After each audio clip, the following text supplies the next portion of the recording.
Morning Bangladesh with Navid and Kainat.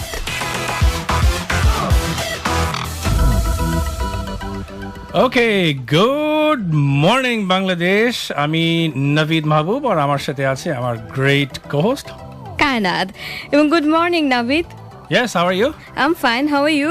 I'm fine এবং যারা শুনছেন আজকে এই রোববার সকালে সবাইকে জানাচ্ছি শুভ সকাল অর্থাৎ গুড মর্নিং এবং আজকে আমাদের প্রথম শো এই শোটা এবং সপ্তাহে 5 দিন আমরা সরাসরি আপনাদের সাথে থাকবো 89.2 FM রেডিও এবিসি থেকে সকাল 8টা থেকে 11টা পর্যন্ত আপনারা যে যেখানে যান না কেন এখন হয়তো বাচ্চাদেরকে স্কুলে নামাচ্ছেন কিংবা অফিসের পথে আছেন কিংবা আপনারা নিজেরা স্কুল কলেজ ইউনিভার্সিটি যাচ্ছেন মনটা হয়তো ভালো নয় বেশি আমরা চেষ্টা করব আপনাদের সঙ্গে থাকার জন্য এবং আপনাদেরকে উৎসাহিত করে রাখার জন্য একটু হাসানোর চেষ্টা করব কিন্তু সেই সাথে ঢাকা শহরে দেশে এবং বিশ্বে কি হচ্ছে সেগুলি আপনাদের কাছে খবর পৌঁছে দিব অর্থাৎ ইনফোটেইনমেন্ট এক্স্যাক্টলি এবং আজকের দিন তারিখটা আমি একটু জানিয়ে দিই আজকে হচ্ছে রবিবার যেটা বললো নাভিদ ভাই এবং আজকে 4 অক্টোবর 2015 এবং আশ্বিন মাসের 19 তারিখ 1422 আশ্বিন মাসে একটা চমৎকার ব্যাপার হচ্ছে আকাশ সবসময় ঝকঝকে থাকে এবং কাশফুল যেটা আমাকে অনেক বেশি টানে নাভিদ ভাই আমাকে টানে এবং আমাকে ঠেলেও নিয়ে যায় কেননা এত সুন্দর এই কাশফুলটা মনে হয় যে ছুটে চলে যায় এই ঢাকা শহরের বাইরে তো যাই হোক দ্যাটস ইট ওয়েল আমরা আজকে ফ্রেশ শো শুরু করছি এবং এই শোটা নাভিদ ভাই এই শোটা যাকে বলে যে the show must go on আমরা হারাই আমরা গেইন করি দ্যাটস হাউ ইট ওয়ার্কস আমাদের আর যে প্রত্যয় আমাদেরকে ছেড়ে চলে গিয়েছে এবং এই আজকের এই প্রথম শো গুড মর্নিং বাংলাদেশ আমরা তার জন্য এই শোটা ডেডিকেট করছি জি ঠিক তাই প্রত্যয় যেখানে থাকুক ভালো থাকুক সে সারা জীবন বেঁচে থাকবে আমাদের মাঝে সো প্রত্যয় এই শোটা তোর জন্য এবং প্রত্যয় হয়তোবা আমাদের এই শোটা শুনছে এবং 30 তারিখ ছিল প্রত্যয়ের শেষ দিন রেডিও এবিসিতে এবং আজকে আমার প্রথম দিন হয়তোবা এটা একটা ট্যাগ টিম যে সে হয়তোবা ব্যাটন আমাদের হাতে তুলে দিয়েছে প্রত্যয় তুমি যেখানেই থাকো না টিউন ইন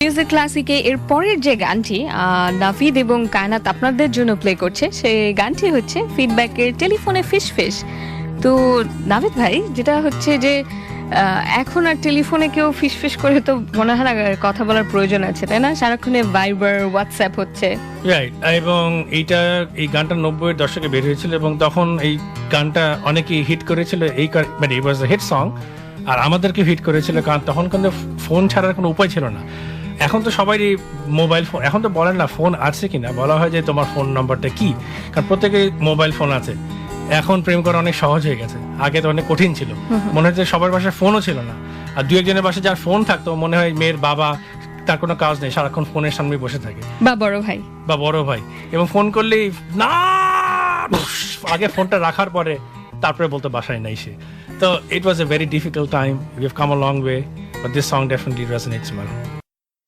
নাভিদ এবং কায়নাত এই মুহূর্তে আপনার সাথে আছে নাভিদ ভাই কেমন লাগছে গানগুলো একটার পর একটা শুনতে ক্লাসিক ট্র্যাকস খুবই ভালো লাগছে কারণ ওল্ড ইজ গোল্ড এবং আমি একটু বয়স যেহেতু আমার সেই জন্য রেট্রো আমার কাছে সবসময় ভালো লাগে সেই সময়তে আমাকে নিয়ে যায়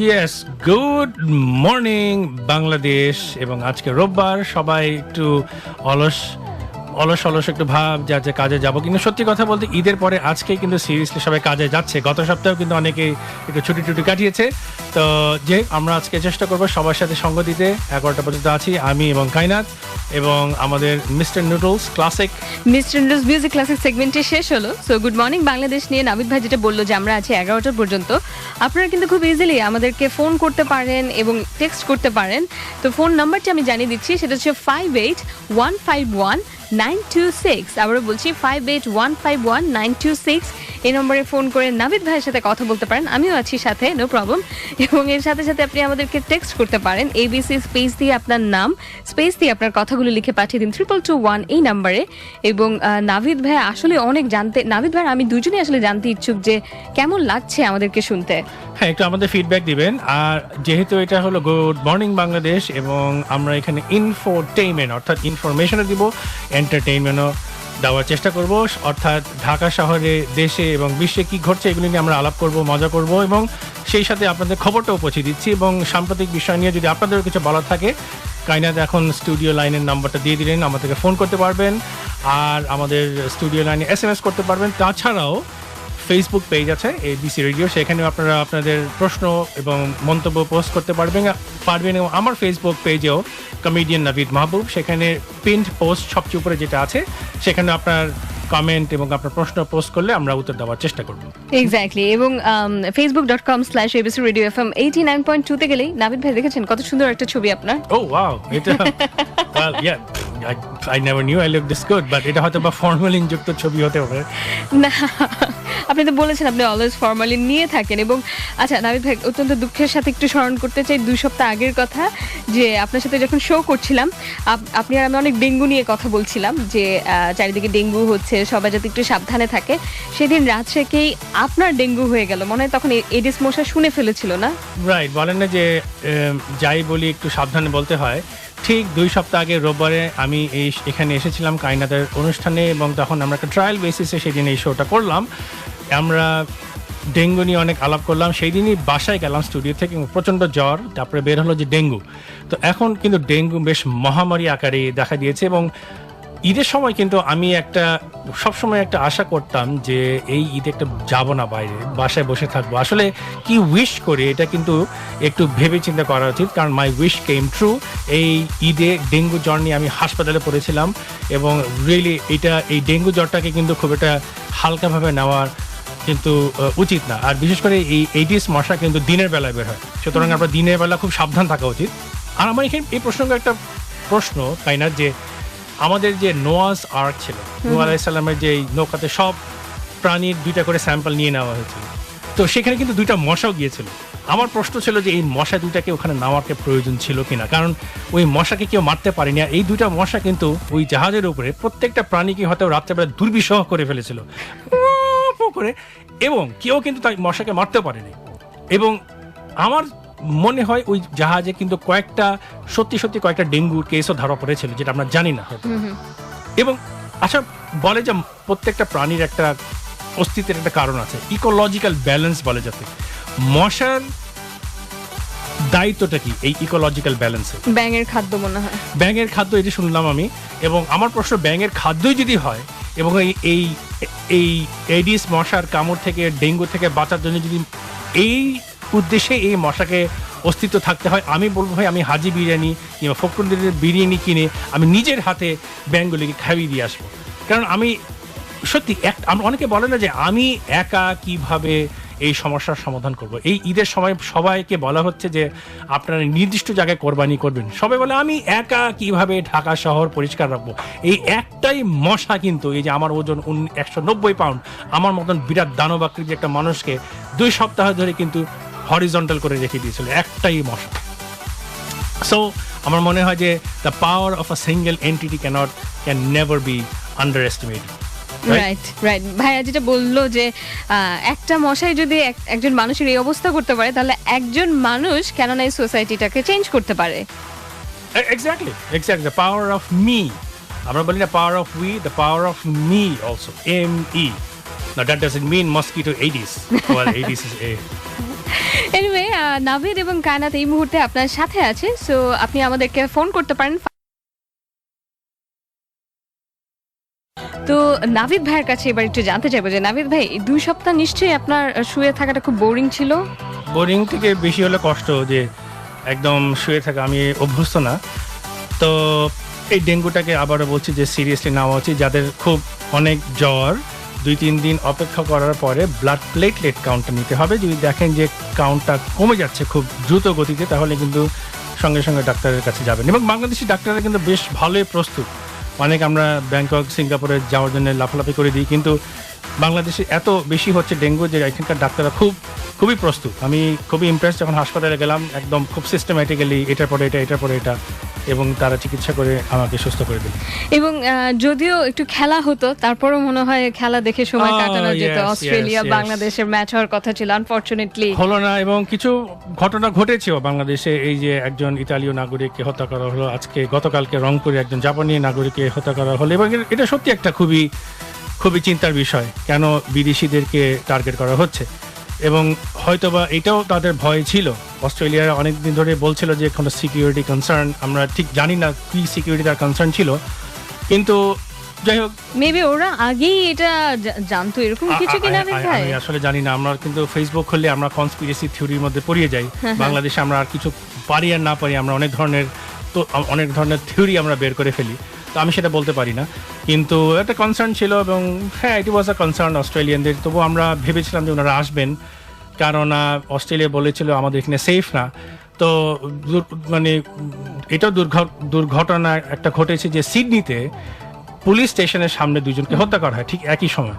তো আমার প্রশ্ন হলো যে অস্ট্রেলিয়া তো এখন কোথায় যাবে? তারা বাংলাদেশ নিরাপদ না বলে বাংলাদেশ আসলো না, সিডনিও তো এখন নিরাপদ না, তো তারা এখন কোথায় যাবে খেলতে? Downtown Damascus? Maybe it's so, I don't know. কিন্তু কথা হলো যে এই অস্ট্রেলিয়া কিন্তু একসময় এটাকে পিনাল কলোনি ছিল। ক্যাপ্টেন কুক যখন ব্রিটিশ কলোনি হিসাবে সেখানে গেলেন স্থাপন করতে, তখন কিন্তু এটাকে তারা মানে ব্রিটিশ রাজ্যের যত কয়েদি ছিল সবাইকে কিন্তু অস্ট্রেলিয়াতে নির্বাসন দেওয়া হতো। আমি জানি না তুমি জানো কিনা সেটা, আপনি জানেন কিনা, কিন্তু দর্শকরা শ্রোতারা জানেন কিনা, কিন্তু অস্ট্রেলিয়া ওয়াজ আ পিনাল কলোনি। অর্থাৎ মানে এটা ছিল ব্রিটিশ রাজ্যের এম্পায়ার আর কি, ব্রিটিশ এম্পায়ারের বড়সড় একটা জেলখানা। অর্থাৎ আমাদের ঢাকায় যেমন সেন্ট্রাল জেলখানা আছে, ওখানে যত কয়েদি ছিল সবাইকে নিয়ে নির্বাসন দেওয়া হতো অস্ট্রেলিয়াতে। তো সেইখানেও সেই অস্ট্রেলিয়াতে তো ক্যাপ্টেন কুক গিয়েছিলেন। তো আমার কথা হলো যে তারপরে তারা বাংলাদেশে আসতে চাইলেন না। আমার কাছে দুঃখ পেলাম আর কি, যে আমরা কি এতই অনিরাপদ একটা জায়গা, আমরা কিন্তু তাও সেখানে গেলাম। এই দেখেন অরিগন একটা এত বড় শুটিং হলো কয়েকদিন আগে, একটা স্কুলে গিয়ে একটা ছেলে ধামধাম করে 10 জনকে মেরে ফেললো। তো তারপরে তো কিন্তু আমরা আমেরিকা যাচ্ছি। বা অস্ট্রেলিয়ানরা কি বলবে আমরা আমেরিকা যাব না? না, ওটা আমেরিকা ইউ নো। তো এখন কথা হলো যে যখন এই অরিগনের বিরাট শুটিংটা হলো, তখন আমরা সবাই ওয়াশিংটন ডিসির দিকে তাকিয়েছিলাম যে সেইখানে অস্ট্রেলিয়া কিংবা বাংলাদেশ কিংবা ক্যানাডার এমবেসি কি ধরনের ট্রাভেল অ্যাডভাইজারি দিবে, সেটার জন্য আমরা ওয়েট করছিলাম। আবার আমরা অস্ট্রেলিয়াতে দেখলাম যে ওখানে কোনো এমবেসিরা কোনো ট্রাভেল অ্যাডভাইজারি দিবে কিনা, well we haven't hard anything. Right. So এরকম আশেপাশে অনেক আনফরচুনেট ঘটনা ঘটেই থাকে, সো সেটার জন্য আসলে জীবন থেমে থাকে না, এবং কোনো কিছু থামিয়ে দেওয়া উচিত না। না, যদি এই প্রসঙ্গেই, হ্যাঁ, যে দুইটা ঘটনা ঘটেছে সত্যি এটা খুব চিন্তার বিষয়, বিশেষ করে বিদেশি নাগরিকদেরকে টার্গেট করা হয়েছে এটা, এবং সত্যি এটা খুবই একটা ভয়ানক ব্যাপার। এবং বিশেষ করে যখন ইতালীয় ভদ্রলোককে মারা হলো, এটা গুলশানে হয়েছে, বলা হয় এটা হলো most secure area, diplomatic zone. এখানে যদি এই ঘটনা ঘটে তাহলে এটা একটা বিরাট চিন্তার বিষয়। আমার মনে হয় আমাদেরকে একটু সচেতন হওয়া উচিত। আমরা কিন্তু এই গুলশান বনানী বাড়িধারা ডিপ্লোম্যাটিক জোন, এই জোনটাকে আমরা খুব সিকিউর করার চেষ্টা করছি, এবং আমার মনে হয় এই এরিয়াটাকে বুলেট প্রুফ করা উচিত, rather than spending money and অহেতুক চিন্তা on making it lungi and rickshaw proof.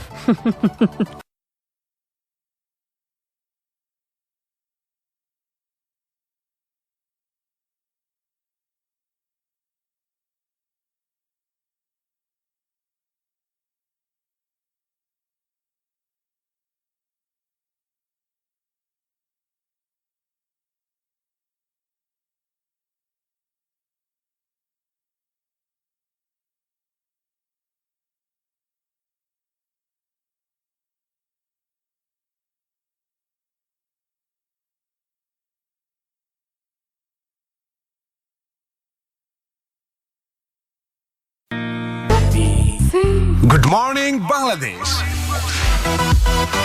With Navid and Kainat.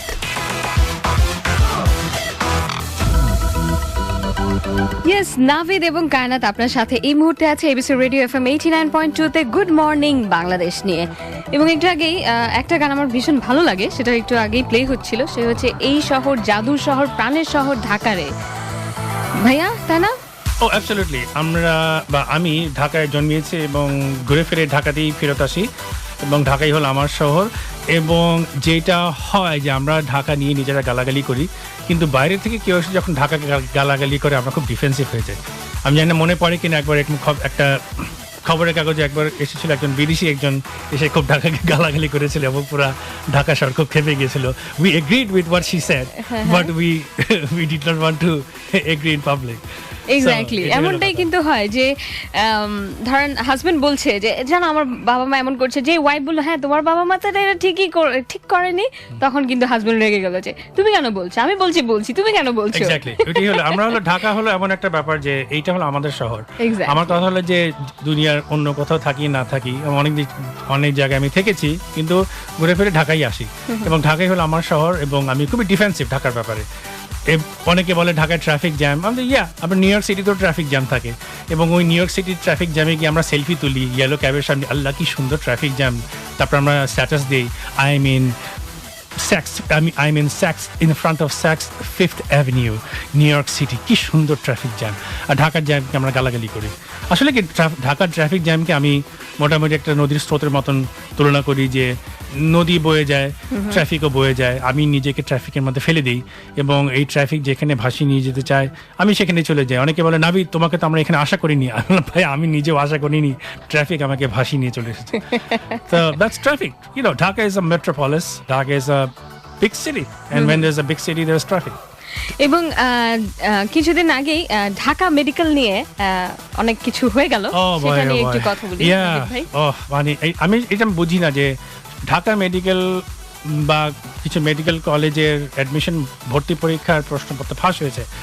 কথা হলো যে এই ঘটনাটা নতুন না, আমরাও দেখেছি অনেক ক্ষেত্রে অনেক পরীক্ষা এইচএসসি এসএসসি যেই হোক পরীক্ষাতে প্রশ্নপত্র ফাঁস হয়ে যায়।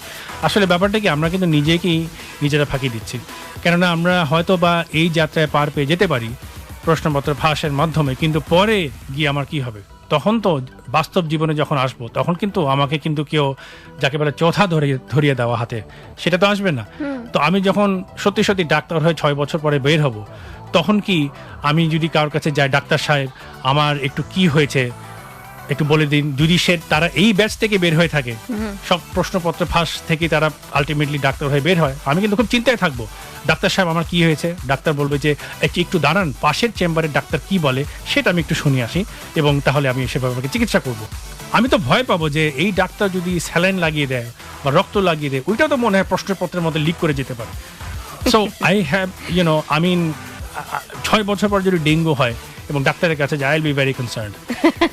এখন যতটা নিশ্চিন্তে গিয়েছেন তখন হয়তো অতটা নিশ্চিন্তে যেতে পারবেন না, তখন মনে হতে থাকবে এইটা কি, বা দেখা গেল যে একটু দাঁড়ান বলে নিচ থেকে বইটা বের করে একটু দেখে নিল, আচ্ছা এই সিমটম থাকলে এই ওষুধ দিতে হয়। Right, I mean that's okay. আমরা জীবনে সবসময় সবকিছু মনে থাকে না। আমরা চাকরিতে যখন যাই আমাদেরকে বসটা বলে তুমি এমবিএ পাস করেছো, এইটাও বলতে পারছো না, আমি না পারছি না, আমার মনে নাই, but that is okay, that doesn't mean I cannot get the solution, so that's also a different thing. আর এই নকলের ব্যাপারে আমার মনে হয় যে এই প্রশ্নপত্র যে ফাঁস হলো এবং এখানে সত্যি কথা আমরা নিজেকে চিট করলাম, নিজেকে ধোকা দেওয়ার চেষ্টা করলাম, এটা মনে হয় বিদেশেও অনেকে হয়তো বা লক্ষ্য করেছে। এবং আমাদের দেখা দেখি ভক্সওয়াগন গাড়ি যে কোম্পানি, তারা কিন্তু ইউকে এবং ইউএসএতে এমিশনস টেস্ট হয়, অর্থাৎ তাদের গাড়ির এক্সস্ট পাইপ থেকে যেই পরিমাণ কার্বন মনোক্সাইড বের হয় সেটা সেই দেশের এমিশন স্ট্যান্ডার্ড মিট করে কিনা, এটা একটা খুব রিগারাস টেস্ট।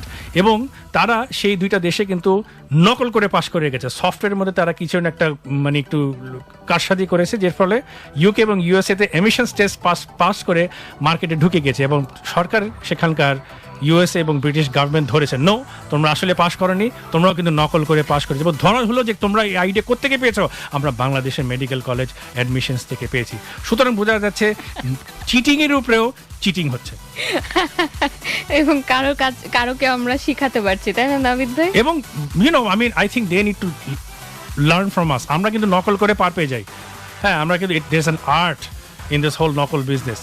ভক্সওয়াগনের মতো এত বিরাট একটা কোম্পানি কিন্তু ধরা খেয়ে গেল, ওরা আমাদের থেকে কিভাবে নকল করতে হবে সেই নকলটা শিখে তারা ধরা খেয়ে গেছে। এনিওয়ে নাবিদ ভাই এরকম দুষ্টামি কিন্তু চলতেই থাকবে। দুষ্টামি ইটস আ ফ্যাক্ট। আপনারা দেখবেন Volkswagen again it's infotainment, we are giving you information in the form of entertainment. আপনারা সত্যি করে গুগল করে দেখবেন ভক্সওয়াগন এটা বিরাট একটা স্ক্যান্ডাল হয়েছে, আপনারা হ্যাশট্যাগও দেখবেন ভিডব্লিউ স্ক্যান্ডাল টুইটারে গেলে। Well RJ Navid is awesome, অনেক ভালো লাগছে। আশা করছি আপনাদেরও ভালো লাগছে এবং আপনারা কিন্তু আপনাদের ভালো লাগে যদি কারো খারাপ লেগে থাকে চিন্তা করতে পারেন, কায়নাত তো বলবেই। সো আপনি আপনাদের মন্দ লাগা আমাদের সাথে শেয়ার করতে পারেন। অবশ্যই অবশ্যই আপনারা যদি গালিও দিতে চান দিবেন, এবং তার মাধ্যমে আমরা নিজেদেরকে আরো ভালো করার চেষ্টা করব। এবং আবারও বলছি যে আমাদের এই অনুষ্ঠানে কিন্তু আপনারাও যোগ দিতে পারবেন। আমরা সাম্প্রতিক বিষয় নিয়ে আলাপ করছি। Studio line is 58151926। SMS করতে পারবেন, নাম্বারটা কি জানি? এবিসি স্পেস দিয়ে আপনার নাম এবং স্পেস দিয়ে কথাগুলো লিখে পাঠিয়ে দিন 2221 এই নাম্বারে। এবং ফেসবুকেও পোস্ট করতে পারবেন, ABC facebook.com/ABC Radio FM 89.2 as well as comedian Navid মাহবুব। নাভিদ এবং কায়নাতের সাথে চলছে good morning Bangladesh ABC radio FM 89.2 তে। আর এই মুহূর্তে আমার Yes, সাথে আমাদের একজন শ্রোতা ফোন দিয়েছেন। Let's get him on the line. Hello. Hello, yes, কে বলছেন? আমি অনি বলতেছি। হ্যাঁ অনি, কি খবর? আপনি কোথা থেকে? আমি স্পেন থেকে বলতেছি। কোথা থেকে? ফেনী, অনেক দূর। ফেনী। ও ওয়াও, আচ্ছা ঠিক, এক্সেলেন্ট। তো আমাদের এই অনুষ্ঠানটা কেমন লাগছে আপনার?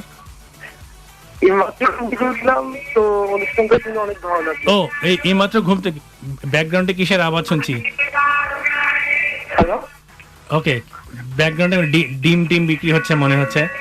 এখন শোনা যাচ্ছে? এখন এখন অবশ্যই শুনতে শোনা পাচ্ছি। যাচ্ছে। আপনি রেডিও থেকে কিন্তু দূরে সরতে হবে, আমরা আমাদের কথাই শুনতে পাচ্ছি। সো আপনাকে বলেন। ওকে, হ্যালো? এখন ঠিক আছে, ফাইন। আপনি কি আবার বাথরুমে না তো? ঘুম থেকে উঠেই যে বললেন। না না না, হ্যালো? আচ্ছা ঠিক আছে, তো দ্যাটস গুড। হ্যাঁ, বলুন। আমাদের অনুষ্ঠানটা শুনেন, ভালো লাগে। এবং কিছু সাম্প্রতিক কোনো ব্যাপার নিয়ে কিছু বলতে চান? অনি আপনাকে রেডিও থেকে দূরে যেতে হবে আর রেডিওটা অফ করে দিতে হবে। এই কায়নাত কিন্তু আপনাকে বকা দিচ্ছে। এখন শোনা যাচ্ছে? হ্যাঁ, এখন আমরা তো শুনতেই পাচ্ছি। ফিডব্যাক বলে একটা জিনিস আছে। আমরা রেডিওতে ফিডব্যাক শুনতে চাই, আপনার ফিডব্যাক নয়। আমরা ফিডব্যাকের গান শুনতে চাই, মাকসুদের ফিডব্যাক। ওকে, তো আপনাকে ও মাই গুডনেস। আচ্ছা ঠিক আছে, লাইনটা ক্লিয়ার না? আরো একটাবার বলে দিতে চাই সবাইকে যারাই আমাদেরকে ফোন করছেন, দয়া করে আপনাদের রেডিওটা বন্ধ করে দিবেন কিংবা রেডিও থেকে দূরে গিয়ে কথা বলতে হবে, না হলে কিন্তু এরকমই যেমন আমরা অনেক কথা শুনতে পেলাম না ঠিক মতো। ফোন নাম্বারটি জানিয়ে দিই 58151926 58151926। নাভিদ মাহবুব এবং কায়নাত এই মুহূর্তে আপনার সাথে আছে গুড মর্নিং বাংলাদেশ নিয়ে। ছোট্ট একটি ব্রেক নিচ্ছি, এরপরে ফেরত আসছি। Keep listening ABC radio FM 89.2। Yes, good morning Bangladesh নিয়ে নাফিদ এবং কায়নাত এই মুহূর্তে আপনার সাথে আছে এবিসি রেডিও এফএম 89.2 তে। এবং ভাই একটা জিনিস লক্ষ্য করেছেন, স্মার্টফোন ছাড়া কিন্তু আমাদের চলে না, রাইট? ও স্মার্টফোন ছাড়া তো অনেকটা উইথড্রলের মতন অবস্থা, মানে আমরা কাপা শুরু হয়ে যায়।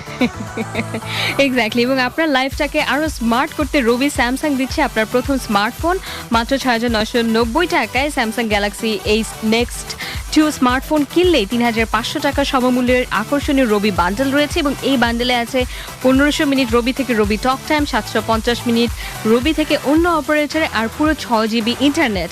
তাহলে দেরি কেন? এই বান্ডেলটি নিয়ে হয়ে যান আরো স্মার্ট। বিস্তারিত পত্রিকায় জ্বলে উঠুন আপন শক্তিতে রবি।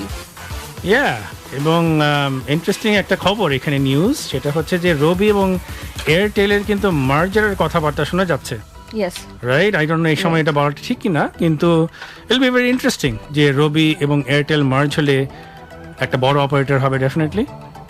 তখন ওদের স্লোগানটা কি হবে কে জানে? ভালোবাসার টানে কাছে এনে তারপরে জ্বলে উঠুন উভয়ের শক্তিতে। এক্স্যাক্টলি, এরকমটাই কিছু হওয়া উচিত আসলে। নামটা কি হতে পারে? রেয়ারটেল, রবিটেল, I don't know, will see. আমরা সেটার দিকে আমরা অপেক্ষা করছি। এবং Good morning, Bangladesh. With Navid and Kainat. Okay, good morning Bangladesh, Navid এবং কায়নাত আবারও কিছু খবর নিয়ে আসছি। এবং ইউনাইটেড নেশনসে এই প্রথমবারের মতো প্যালেস্টাইনের ফ্ল্যাগ উত্তোলন করা হয়েছে। এটা বিরাট একটা খবর। এবং গ্যাস কায়নাত, কারা কারা এটার বিরোধিতা করেছে আপনার কাছ থেকে শুনে, আমার কাছ থেকে শোনা রাখবেন। দর্শকরা আপনারা এটা বলতে পারবেন, দর্শক তো না, শ্রোতারা কারা কারা বিরোধিতা করেছে এটা মনে হয় আপনারা বলতে পারবেন।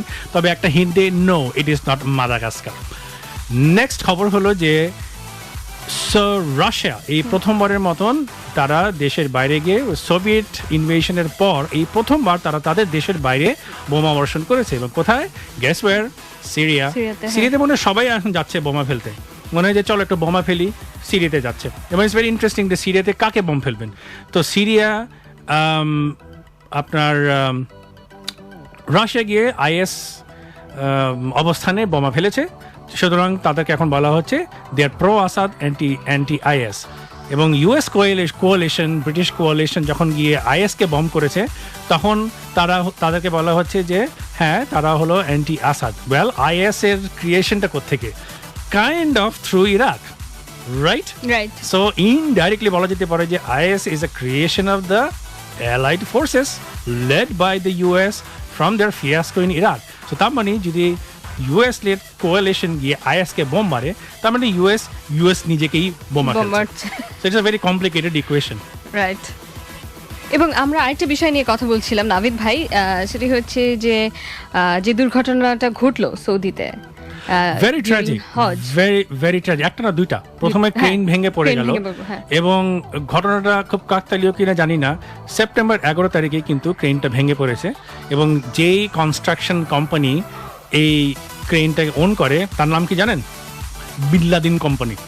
নাও this is the other bin Laden company, যে বিন লাদেন ফ্যামিলি ওই বিন লাদেনকে ত্যায্য করে দিয়েছিল। আর সেকেন্ড হলো যে মিনাতে এত বড় একটা স্ট্যাম্পিড হলো। আমি 2বার আল্লাহর রহমতে হজ করতে যাওয়ার সুযোগ হয়েছিল, এবং ওই মিনার থেকে যে রাস্তাগুলি যায় জামরাতের দিকে, যেখানে আমরা পাথর ছড়ি, খুব সিস্টেমেটিক রাস্তা, কিন্তু খুব গ্রিড প্যাটার্নে, এবং সেইখানে ক্রাউড কন্ট্রোল করাটা খুব একটা ডিফিকাল্ট না। যদি ইনস্ট্রাকশন দেওয়া হয় যে তোমরা ওয়ান ওয়ে হাঁটবে, একদিকেই হাঁটবে, অন্যদিকে হাঁটবে না, তাহলে কিন্তু এই ঘটনা ঘটতে পারে না। এবং সৌদি অথরিটি বলেছিলেন যে হাজিরা নাকি ইনস্ট্রাকশন ফলো করেনি। আমি 2বার হজে গেছিলাম, এবং কি ইনস্ট্রাকশন ওরা কোন ভাষায় দিয়েছে আমি জানি না। আমি শুধু একটা ইনস্ট্রাকশন ওখানে শুনতাম, হাজি হাজি হাজি হাজি হাজি হাজি, এটা বেশি কিছু শুনতে পারতাম না। এবং শোনা গিয়েছে ওই সময় নাকি একটা ভিআইপি মুভমেন্ট হচ্ছিল, এবং সেই জন্যই নাকি ওই ভিআইপি কনভয়ের জন্যে কিছুটা ক্রাউডের ডিরেকশন চেঞ্জ করা হয়েছিল। ভাই, আমাদের এখানে ভিআইপি কনভয় হয়, কিন্তু অন্ততপক্ষে মানুষ মরে না। রাইট।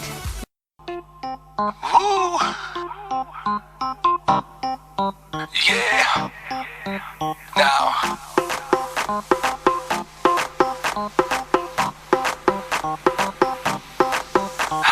भीगा ये बदन तेरा पानी में आग लगाए, baby you just like a fish, किसी के हाथ ना आए, वाटर से खेलती हो, मजे तुम लेती हो, हमें ना देती हो, जो मांगू tell me why. Hot summer ऊपर से मैं भी हॉट, आजा साथ लगा ले मेरे 2 टकीला शॉट। हॉट समर ऊपर से मैं भी हॉट, आजा साथ लगा ले मेरे 2 tequila shot. And just do that, do that, do that, do that पानी वाला dance। And just do that, do that, do that, do that पानी वाला dance। आजा साथ मेरे तू कर ले बेबी थोड़ा सा romance. And just do that, do that, do that, do that पानी वाला dance। स्विमिंग पूल में नहा के। একটু আগে যে গানটি বাজছিল সেটি হচ্ছে পানিওয়ালা ড্যান্স, এবং সানি লিওনকে আমরা দেখেছি এই মুভিতে এই গানটির সাথে ড্যান্সে। পানিওয়ালা ডান্স, হ্যাঁ। I wonder what kind of Paniwala dance people wanted to see. ভাই, যেই পানিতে যে ড্যান্স হয় সেটা পানিওয়ালা ড্যান্স, মানে একদম লিটারালি। আমি আসলে দেখিনি, তবে এটা কোন জায়গায় ছিল এই পানিওয়ালা ডান্সটা? সুইমিং পুলে ছিল। রিয়েলি? হ্যাঁ। আমার মনে হয় I can late my imagination go wild, যেখানে সানি লিওন আসে। এই প্রসঙ্গে কিছুদিন আগে শুনেছিলাম যে সানি লিওন নাকি বাংলাদেশে আসবেন, এটা নিয়ে অনেক হইচই হচ্ছিল। এবং এই প্রসঙ্গে বলি যে অ্যাকচুয়ালি সেপ্টেম্বর 4 তারিখে মিরাক্কেলের মীর আফসার আলী বাংলাদেশে আসার কথা ছিল, এবং তার সাথে আমার কমেডি শো হওয়ার কথা। এবং 2 তারিখ চলে আসছে, কোনো খবর টবর নাই। তারপরে প্রমোটারকে আমি জিজ্ঞেস করলাম কি ব্যাপার, তো উনি বললেন যে না, এটা ক্যান্সেল হয়ে গেছে। আমি আচ্ছা তাই কেন? বলে না, একই সাথে সানি লিওনের আসার কথা ছিল, অবভিয়াসলি এটা নিয়ে একটু আপত্তি ছিল বলে ক্যান্সেল হয়ে গেছে। সেই ফাঁকে এই মিরাক্কেলের মীর আফসার আলীর শোটাও ক্যান্সেল হয়ে গেছে। আমি এই বুঝি না যে যখন এই ধরনের শো হয় খুব ঘোলাটে ব্যাপার স্যাপার হয়। এবং বাংলাদেশে যখন বিদেশ থেকে আর্টিস্ট আসে, এবং এটা একটা খুব রিগারাস একটা অ্যাপ্রুভাল প্রসেস আছে, যে ministry of cultural affairs, home ministry, NSI, তারপরে স্পেশাল ব্রাঞ্চ, এনবিআর, সবার পারমিশন নিতে হয়। এবং শেষে যখন শোটা দেখানো হয়, এবং আমি বেশ কয়েকটা বিদেশি কমেডিয়ানকে বাংলাদেশে এনে শো করেছিলাম, আমি অক্ষরে অক্ষরে নিয়ম পালন করেছিলাম, এবং দেখলাম যে সরকারও কিন্তু খুব সহযোগিতা করে যদি নিয়ম মেনে চলেন। এবং শেষে যখন পারমিশন দেওয়া হয়, মিনিস্ট্রি অফ কালচারাল অ্যাফেয়ার্স একটা চিঠি দেয় যে হ্যাঁ, এই অনুষ্ঠানের জন্য পারমিশন দেওয়া হলো, এবং এই অনুষ্ঠান কোনো অশালীনতা থাকবে না, এই অনুষ্ঠানে কোনো দেশের ধর্ম, বর্ণ কিংবা কোনো রাজনৈতিক অনুভূতিতে আঘাত দেওয়া যাবে না, বেশ কিছু স্ট্রিক্ট গাইডলাইন দেওয়া থাকে। মাই বিগ কোয়েশ্চেন, যখন সানি লিওনকে আনার জন্য প্রমোটাররা তাদের অ্যাপ্লিকেশন দিয়েছিলেন, তারা কি লিখেছিলেন অ্যাপ্লিকেশনের মধ্যে? যে সানি, সানি লিওন তার অনেক ক্ষেত্রেই উনি সাফল্য অর্জন করেছেন, কিন্তু যেখানে তার যাত্রা শুরু, ওই যাত্রার কথা কিন্তু কেউ ভুলে যায় না। সুতরাং আমার প্রশ্ন, যখন এই অ্যাপ্লিকেশনটা গিয়েছিল ওই মিনিস্ট্রি, তখন মাথায় প্রথমে কি ভেবে মানুষ বলছিলেন, how do you think we can approve this concert? সে যতই একদম সুন্দর দাড়ি, সে কিন্তু ক্যান্সার নিয়ে সে অনেক what's that word, she is an activist. ওনার বাবা ক্যান্সারে মারা গেছেন, সেই জন্য উনি ক্যান্সার নিয়ে অনেক অ্যাক্টিভিস্ট। ওইটার কথা কেউ জানে না, বা ওইটার কথা কেউ জানতে চায়ও না। যখন জর্জ ডব্লিউ বুশ প্রেসিডেন্ট ছিল, উনি বেশ খুব ইন্টারেস্টিং ঘটনা ঘটিয়েছিলেন, এটা আপনারা রেডিওতে বলতে পারবো না, কিন্তু উনিও সেটা জর্জ ডব্লিউ বুশের এগেনস্টে অনেক সোচ্চার ছিলেন, ওগুলির কথা কেউ জানতে চায় না। সুতরাং যখন সানি লিওন ঢাকায় আসবেন, স্টেজে গিয়ে উনি যদি রবীন্দ্রসঙ্গীতও গান, আমার মনে হয় দুষ্টু ছেলেদের মাথার মধ্যে অন্য কিছু তখন ঘুরে বেড়াবে। So I was quite surprise that this even whole issue came up, যে সানি লিওন ঢাকায় আসবে। আমার মনে হয় ছেলেবেলাটা ব্যায়াম ট্যাম করা শুরু করে দিয়েছিল ওই সময়। We're obsessed, আর আমরা বাঙালি আর্টিস্ট যারা, তারা তো হলো সেকেন্ডারি। রাইট। সো এআর রহমানের কনসার্ট হয়েছিল, তারপর আমরা এলআরবি সবাইকে আমরা এই ছোটখাটো পার্ট দিয়েছিলাম আর কি, মানে they are suppose to get happy about it. That's how we are playing second fiddle all the time. But এটা আমরা হতে চাই না বা করতে দিতে চাই না। বাট কনজিউমার বিহেভিয়ারটা আমরা চেঞ্জ করতে পারবো না। 300 টাকা কমেডি কেউ দেখবে না, কিন্তু 15,000 টাকা দিয়ে সানি লিওনকে ঠিকই দেখতে আসবে। Yeah baby. চলছে good morning Bangladesh with Navid and Kaynat. আমরা এই মুহূর্তে একটা গানে চলে যাই, যেহেতু অনেক কথা হলো, একটা গান শুনে, সে গানটার নাম হচ্ছে অ্যানিমালস। হ্যাঁ, অ্যানিমালস গানটা কেন পিক করলে? আই মিন, এই সানি লিওন থেকে অ্যানিমাল ইনস্টিংক্টের কথা আসে। এটা মারুন 5 এর গান। হ্যাঁ, মারুন 5, I so them live. So আমরা এই গানটা শুনে। গুড মর্নিং বাংলাদেশ, আমি নাভিদ মাহবুব, আমার সাথে রয়েছে আরজে কায়নাত, 89.2 FM রেডিও ABC। কেমন আছেন? আশা করি সবাই ভালো আছেন। আমাদের স্টুডিও লাইন খোলা 58151926, ফোন করতে পারেন, সাম্প্রতিক বিষয় নিয়ে আমরা আলাপ করছি। আর আমাদের SMS করতে পারেন, SMS নাম্বারটা হচ্ছে 2221। এই নাম্বারে কিন্তু ABC স্পেস দিয়ে নাম এবং স্পেস দিয়ে আপনার কথাগুলো লিখতে হবে। কলি ট্যুর পল্লবী থেকে লিখেছে যে, ভাই আপনার টিভি শো দেখেছি, আজ আপনাকে শুনছি, ভালো লাগছে। Thank you very much. আর যে প্রত্যয় আত্মার শান্তি কামনা করছি। আমরা সবাই আজকে যতই আমরা এখানে হাসানোর চেষ্টা করছি বা সবাইকে উৎসাহিত করার চেষ্টা করছি, কিন্তু প্রত্যয়ের কথা আমরা কেউ ভুলে যেতে পারছি না। আজকে আমাদের স্টুডিওতে এখানে একটা গভীর শোকের একটা ছায়া, বিশেষ করে কায়নাত এখানে বসে আছে, বোঝা যাচ্ছে না, কিন্তু Kaynat is also very depressed, but the show must go on. এবং প্রত্যয় যেখানেই আছে ভালো আছে আশা করি, এবং আমাদের শো শুনছে, হি ইজ টিউনিং ইন। আর এই প্রসঙ্গে হলো যে আপনারা আমাদের সাথে যোগ দিতে পারেন রেডিও এবিসির ফেসবুক পেজে গিয়ে, সেখানে স্ট্যাটাস দিলে সেখান থেকে আমরা আপনাদের খবর পড়তে পারবো। এবং অনেকে ওখানে খবর দিয়েছেন, বেশ ইন্টারেস্টিং খবর দিলেন। একজন লিখেছেন, একজন বিদেশি মহিলা একটা কি জানি লিখলেন, দেখেছো ওখানে? না, আমি দেখিনি। আর এটা ভেরি ইরেলিভেন্ট একটা ঘটনা, যে বিবাহ সম্পর্কে নিয়ে কথা বললেন, কিন্তু এটার সাথে ঈশ্বর কি সম্পর্কে আমি বুঝতে পারিনি। তো রেলিভেন্ট কিছু বলবেন আশা করি। একজন ফোন করেছিলেন স্টুডিও লাইনে, অর্ধেক কথা বলে উনি রেখে দিলেন, রাগ করলেন যে আপনারা ফোন ধরেন না কেন। ফোন ধরি কারণ আপনাকে মনে হয় বকা দিচ্ছিলেন, আমাকে তো বকা দিচ্ছিলেন, কিন্তু বলে যে আপনারা দুষ্টু কেন।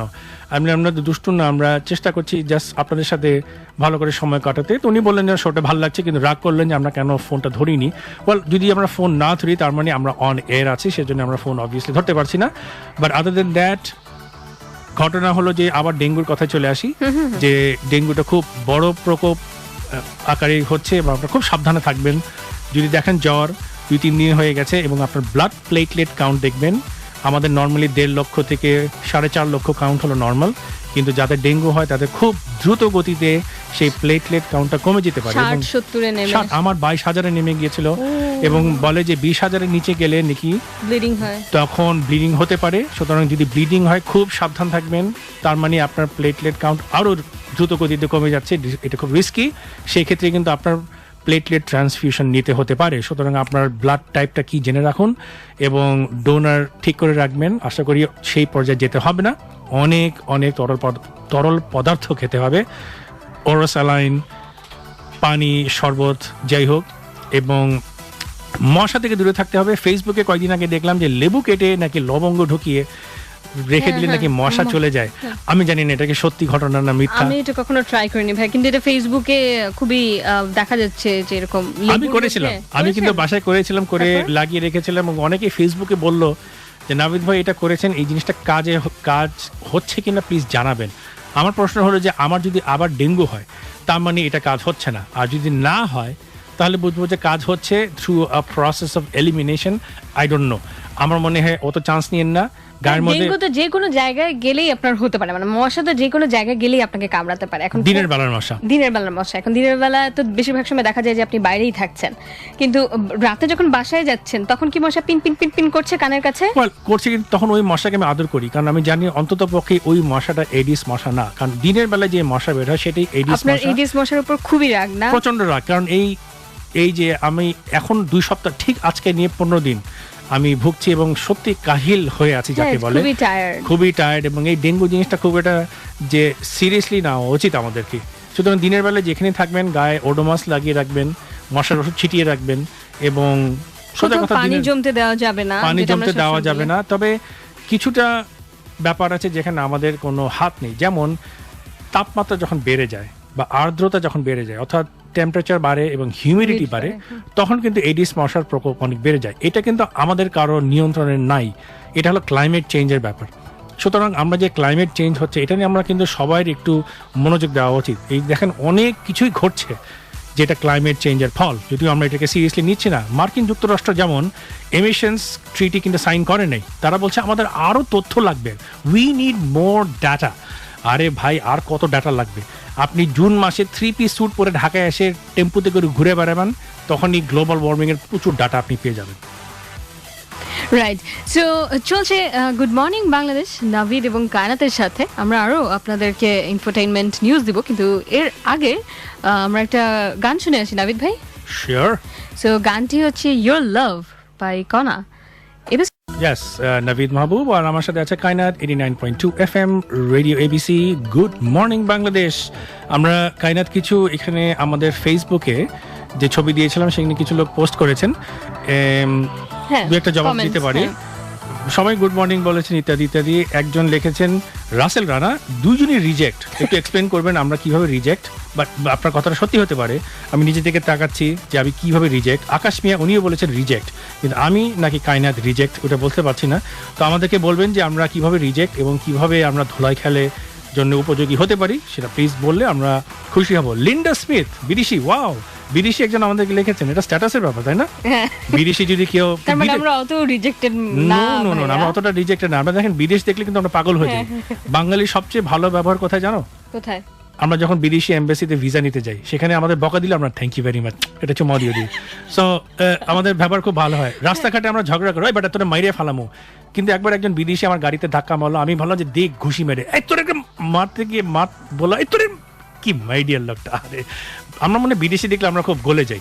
হ্যাঁ, আমি একটা দেখেছি যে গাবতলীর হাটে একবার কিছু বিদেশি গিয়েছে এবং সবাই এসে হ্যান্ডশেক করছে, ভাই ভাই nice to meet with you, সে হ্যান্ডশেক করছে আমাদের দেশের মানুষরা। ডেফিনেটলি। এবং আমরা কিন্তু যতই আমরা সবাই যে অ্যাডভাইজারি দিচ্ছে, হ্যাঁ এটা ইটালিয়ান ভদ্রলোক মারা গেছেন, একজন জাপানি ভদ্রলোক মারা গেছেন, এটা আমরা দুঃখিত, আমরা লজ্জিত, এবং এটা একটা সত্যিই চিন্তার বিষয়। তবে আমাদের মতন অতিথি পরায়ণ লোক মনে হয় দুনিয়াতে আর কোথাও নাই। দেখবেন যে আমরা বিদেশি দেখলে আমরা খুব পাগল হয়ে যাই, এবং পাগল হয়ে যাবে খারাপ সেন্সে না, আমরা খুব অতিথি পরায়ণ। আমরা দেখবেন ঢাকায় বিমানবন্দরে যখন নামি, দেখবেন যে বিদেশি হোটেল থেকে সবাই আসে এবং কাগজে লেখা থাকে যে অমুক নাম, হ্যাঁ, এবং আমি সব ইন্টারেস্টিং যে দেখা যায় তার মধ্যে শতকরা 95 ভাগ নামই হলো ভারতীয় নাম, কারণ এখানে অনেক ভারতীয়রা আসেন বিভিন্ন কারণে। That's fine. তো আমি যখন বের হই এয়ারপোর্ট থেকে, সব হোটেলওয়ালারা দেয় মিস্টার মেহতা, মিস্টার সুব্রামানিয়াম, আমাকে জিজ্ঞেস করা হচ্ছে না, আমি এরকম না, আমি বাঙালি। একজন বলেছে মিস্টার বালাকৃষ্ণা সুব্রামানিয়াম, একটা কাগজেও জায়গা হচ্ছে না, 2টা কাগজ লাগে পুরো নামটা। আচ্ছা, একবার সত্যি ঘটনা, আসছি হোটেলের লোক কাগজ ওঠাচ্ছে মিসেস মেহতা, আমি এক্সকিউজ মি, আমাকে দেখলে মিসেস মেহতা কিভাবে হয়? মিস্টার মেহতা না হয় বুঝলাম, Mrs Mehta, how is it possible? আর সবচেয়ে ইন্টারেস্টিং, ইমিগ্রেশন লাইনে দাঁড়ালে বিদেশিরা অ্যাসিউম করে আমরা তাদের ভাষা জানি। পাকিস্তানি যেমন হামলোক তুমলোক কি বলে আমি বুঝলাম না, আমি excuse me can you speak in Bangla rather English? বলে ইউ ডোন্ট আন্ডারস্ট্যান্ড উর্দু? আমি no I don't understand Urdu, you're in Bangladesh, it is speak in Bangla or speak in English, তোমার উর্দু আমি বুঝি না। তখন সবসময় পাকিস্তানি ভদ্রলোক একটাই ডায়লগ বলে, I know a little bit of Bangla. আমি কিভাবে? আমি তোমাকে ভালোবাসি, এই একটা লাইনই মনে তারা সবাই মুখস্থ করে রেখে দিচ্ছে বাংলাদেশিদের জন্য। ইয়েস। আচ্ছা, যেটা বলছিলাম, বিদেশি একজন আমাদের ফেসবুকে লিখেছেন লিন্ডা স্মিথ, খুব সুন্দর একজন মহিলা। Visit my profile, I will show you how to treat and eliminate bed bugs by yourself. তার মানে যে আমরা এত কষ্ট করে এই শোটা করছি, গুড মর্নিং বাংলাদেশ, উনি ফেসবুকে লিখেছেন যে উনাকে আমরা ওনার প্রোফাইল ভিজিট করব এবং ওনার প্রোফাইলে গিয়ে আমরা জানতে পারবো যে ছারপোকা কিভাবে নিধন করা হয়। ওয়াও, আমরা রিজেক্ট এবং আমরা ছারপোকারও সলিউশন পেয়ে যাচ্ছি। এক্স্যাক্টলি। এবং কিছু এসএমএস আসছে, এসএমএস গুলো পড়ি নাবিদ ভাই। ও অ্যাবসলিউটলি। আচ্ছা, তারেক নোয়াখালী থেকে লিখেছে যে সে জিজ্ঞেস করছে আমরা কেমন আছি, কারণ সে ভালো নেই, তার খুব জ্বর এবং তার জন্য সে দোয়া করতে বলেছে। তারেক, আপনি যেটা একটু আগে বললাম, ডেঙ্গু যদি হয় সাবধান থাকবেন, কিন্তু আমি যতটুকু জানি যে নোয়াখালী, চিটাগং ওসব জায়গায় ডেঙ্গু কম, ঢাকাতেই মশা বেশি, সুতরাং খুব সাবধান থাকবেন। তবে নোয়াখালীর কথা একটা কথা বলি যে নোয়াখালীর রিয়েল এস্টেট, ওখানকার জমির দাম কিন্তু অনেক অনেক বেড়ে যাচ্ছে। কেন জানেন? কেননা যে এই গ্লোবাল ওয়ার্মিং এর কথা একটু আগে বললাম না, গ্লোবাল ওয়ার্মিং এর জন্য সমুদ্রের লেভেলও বেড়ে যাচ্ছে এবং একটা সময় আসবে চিটাগং পানির তলায় চলে যাবে এবং তখন নোয়াখালী হবে বাংলাদেশের নতুন কোস্টাল এরিয়া। অর্থাৎ সবাই কক্সবাজারে যাবে না, নোয়াখালীর সমুদ্র সৈকতে যাবে। ও ওয়াও, তাই? Well, that's a joke. আমার কাছে যেটা মনে হয়েছে, ওরা বোধহয় চাঁদে জমি কেনা ছেড়ে দিয়েছে, যার কারণে এখন ওরা নোয়াখালীতেই জমি কিনছে, এই কারণে জমির দাম বেড়ে গেছে নোয়াখালী থেকে। রাইট। এবং এইটা যদিও আমি জোক হিসাবে বললাম, কিন্তু ব্যাপারটা খুব সিরিয়াস। আমাদের পানির লেভেল বেড়ে যাচ্ছে, একদিন বৃষ্টি হলেই কিন্তু পানি জমে যায় এবং ঢাকা শহরের জন্য আমরাই দায়ী। আমরাই কিন্তু জলাবদ্ধতা সৃষ্টি করেছি, এখানে অন্য কাউকে দোষ দিয়ে লাভ নেই। এক্স্যাক্টলি। এবং ঢাকা শহরের 2 দিনের অবস্থা কিন্তু আমরা দেখেছি। আমরা অন্য অপরকে দোষ না দিয়ে আমাদের নিজেদের, নাবিদ ভাই যেটা বললো সেটা আমাদেরই দোষ। এনিওয়ে, আরো কথা হবে। ওকে, বলে যে যখন আনন্দ হয় তখন সময় খুব তাড়াতাড়ি চলে যায়। 11টা বেজে গিয়েছে, অর্থাৎ আমাদের বিদায় নেবার পালা। কায়নাত, এক্স্যাক্টলি। আজকে প্রথম দিন ছিল, কেমন লাগলো আপনার? আমার তো অনেক ভালো লেগেছে। আমার ভালো লেগেছে এবং আশা করি আপনাদের ভালো লেগেছে। বিদায় নেবার সময় যেহেতু আপনাদেরকে খোদা হাফেজ বলতে হবে। যেখানেই থাকবেন ভালো থাকবেন, দিনটা যেন ভালো যায় এবং আগামীকাল আবার সকাল 8টা থেকে 11টায় একই জায়গায়, অর্থাৎ 89.2 FM রেডিও এবিসিতে আমি এবং কায়নাত থাকবো অন গুড মর্নিং বাংলাদেশ।